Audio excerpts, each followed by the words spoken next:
everybody.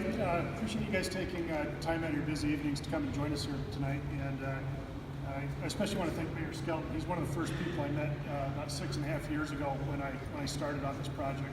And he's been just a huge supporter of the project. I remember sitting down having dinner with him and his wife at the Water Carnival this past summer, and a couple other ones as well. And he's just been a great leader for the community. He's served Hoyt Lakes very, very well.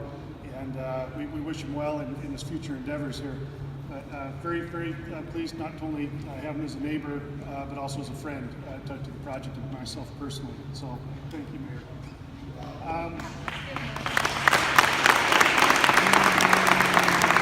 We wouldn't be here today without Mark and without all of you as well. All of the trips down to St. Paul, all of various public meetings and hearings, many of them here in this building actually, and people having the intestinal fortitude to stand up and speak about what you believe in, and giving Polymet and our company a chance to earn your trust in building the first copper nickel mine in the state of Minnesota. We're very excited about that. We think it's a great resource, and it'll produce all of those metals that we use in our everyday lives, whether it's your cell phones, your computers, your cars, the wind turbines that are out there. Every wind turbine you see spinning has about 10,000 pounds of copper in it. All of that renewable energy has to, the metal to make those things has to come from somewhere. And why not have it come from right here in our backyard, where our guys are going to be building this and operating it. Many of you in this room here, whether it's directly or indirectly through supporting the project through other service opportunities, I can't think of people who have a more vested interest in doing this right than the people that live here, work here, and raise their families here. And I'm very confident that we will all do this, do it the right way while we produce these metals that we all need every day. I also want to acknowledge the support of the many elected officials that have helped us along the way. Congressman Nolan has been huge. He's been a great supporter of ours for the past several years. He's done a lot for us. I'd also like to recognize Congressman-elect Pete Stauber, who's here tonight. He's also been helping us already in Washington, D.C. I'm very pleased to work with him and look forward to building a long-term future relationship with him. The various mayors, city councils, county commissioners, etc. So there's been so much support for us along the way, we couldn't be happier. I would also like to specifically call out Steve Georgie with Rams and Nancy Knorr with Jobs for Minnesotans. They have shouldered a huge load in helping to organize and get the view out on, it's not a binary choice between protecting the environment and creating jobs. It's not mutually exclusive. You can actually create these metals, produce these things while you protect the environment at the same time. And they've been key to helping get that message out and helping us earn everybody's trust on that. So I specifically want to thank them. Now, like I mentioned, we wouldn't be here today without all of your support, and this is a little bit of a celebration tonight. We still have a few things left to do, and I'll talk about those. But 2018 has been a huge year for the company. A lot of these things that we've talked about over the last several years have finally occurred, and they're finally done and dusted, and couldn't be more excited about that. So I'm just going to point out a few of those. And again, all of you have had a hand in ensuring that these things have happened. But so think about a year ago, I think February last year, I think it was actually in this building, where the draft permits came out. There was a public hearing on the draft permits, including the permit to mine. So the draft permits came out, we had the hearings, we answered a whole bunch of questions for the regulators, and back on November 2nd, the DNR issued 14 different permits to us, including the all-important permit to mine. And we couldn't be more pleased with the outcome of that. So it was a huge accomplishment there. We continue to work with Glencore, our largest shareholder. They continue to support the project, both technically and financially. They've been a very, very strong supporter of the project as well. Some of you may have seen that we published an updated feasibility study this past year, where we talked about the overall design of the project, both what is currently permitted, but also what could potentially be out there in the future. This is a very, very big resource that we have out here, and we've put a lot of work into that, and there is a long future ahead of everybody. Now, before we do anything more than what we're currently permitted for, obviously, we would have to do more permitting. But the point is that we're currently permitting roughly about 1/3 of the known resource that we have on our property that's currently identified.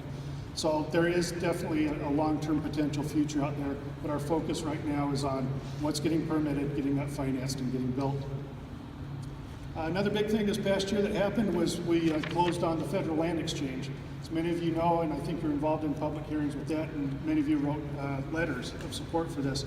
But the United States Forest Service and Polymet did a federal land exchange where we provided 4 or 5 different properties to the federal government, and in exchange we were able to secure the title to the land that sits over the top of our ore body.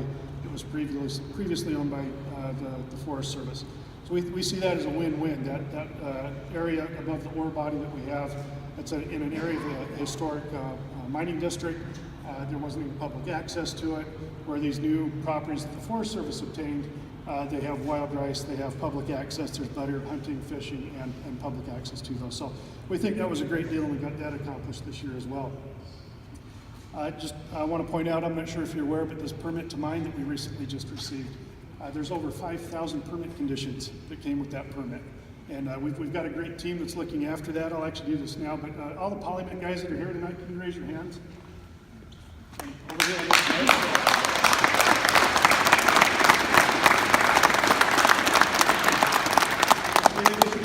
This is the team that helped get permits done and get them here. It's also the team that's going to look after all those responsibilities that come with those permits. So you'll be hearing a lot more about that as we go forward on the project.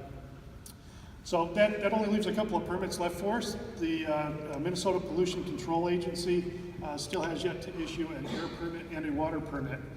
They've publicly stated that those permits should be out by the end of the year, and we're not aware of any reason why those won't come out by the end of the year. So those should be very, very close. We're excited about that. Then the only other permit that we have left is the U.S. Army Corps of Engineers 404 permit. That's the wetlands permit, the federal wetlands permit. They can't issue that, it's a sequential permit. They can't issue that until the state issues the water permits that are supposed to be out by the end of the year. So we would anticipate that 404 permit to come out shortly after the state issues their water permit. And just as a reminder, the U.S. Army Corps of Engineers, they were a co-lead agency when the environmental impact statement was issued. They were part of that. And as a reminder, that final environmental impact statement that came out got the highest rating from EPA that's ever been given to a mining project in the United States. That's what gives me the confidence that this will all happen and happen in fairly short order.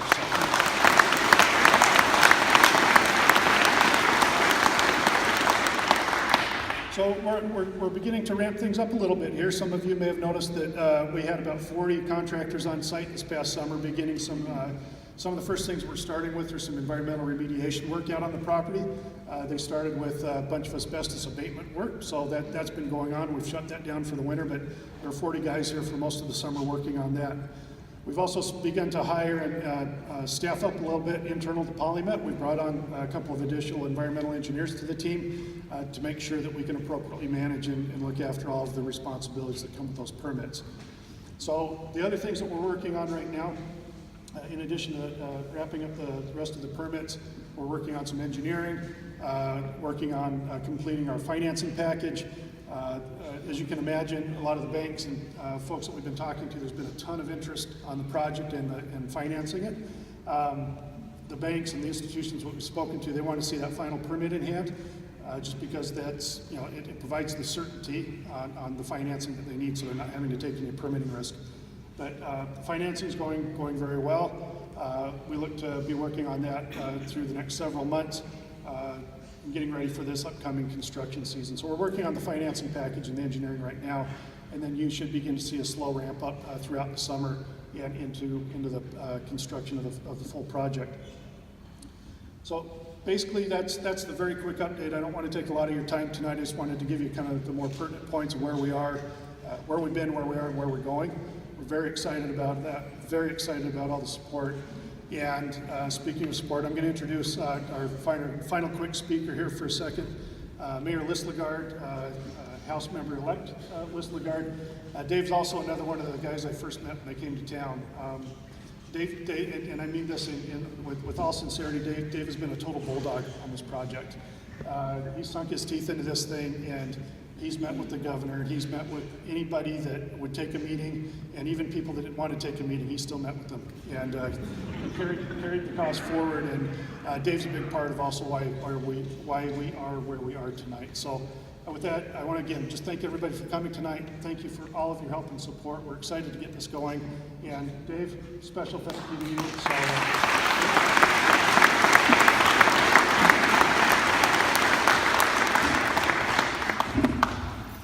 Well, I guess I'm not Tommy Rookavine and I get a close, so I'm gonna start by this. Follow the process, meet the standards that are based on sound science, not histrionics or emotion. That's all we've asked for throughout this whole process. And by God, let our families go to work. Amen? Yeah. I'll tell you, this whole process has been a journey for most of us since the closure of LTB. I see a lot of retirees in here, and I see a lot of people that lost a lot, but yet we persevered. And this moment that is before us right now, we really need to sit back when these permits come and that shovel's in the ground. We need to take great pride of who we are, because the history and traditions of the Iron Range run as deep as the minerals under our feet, and each and every one of us should be very, very proud of that.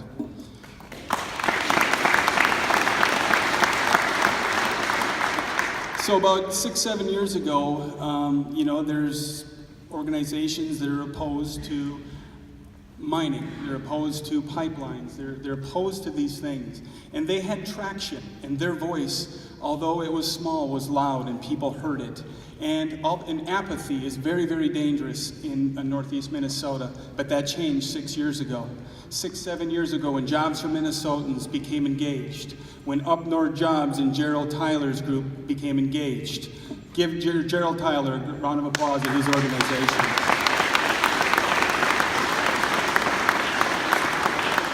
I had the pleasure to work with Steve Georgie. They mentioned RAMS, the Range Association of Municipalities and Schools, representing over 75,000 people.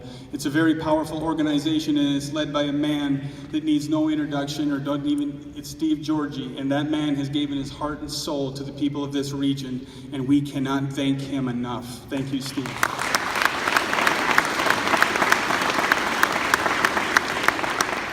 And then there's Nancy.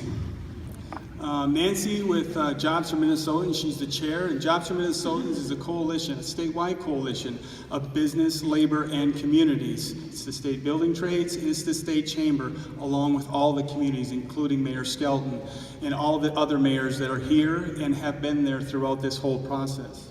But what Nancy was able to do is to take our thoughts, our feelings, and collectively bring it together for a message, to educate and advocate for our way of life. We believe in doing the right thing the right way, made in Minnesota, and giving our families, our tradespeople, an opportunity. The trades, I believe Mayor Skelton mentioned it, the trades of what they have brought.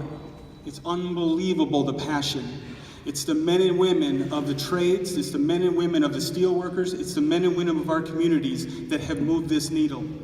John and the Polymet team will tell you, they would not be here if it wasn't for you. That is fact. They have built social capital with each and every single one of you by being transparent, by being open, by following a process and meeting the standards. They want clean energy, we want clean energy. They want clean water, we want clean water.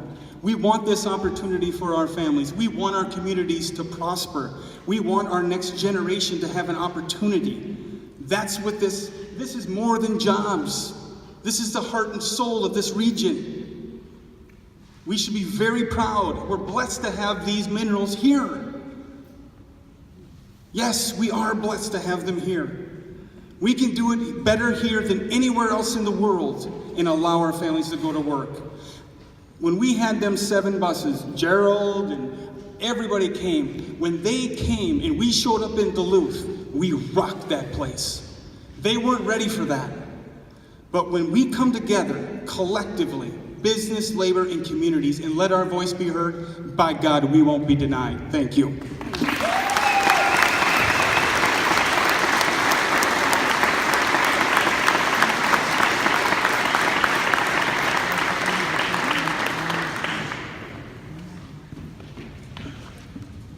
Again, I want to thank everybody for coming. All of our folks will stick around if you have questions, but thanks again for being here and thanks for your support for getting us this far. Thank you.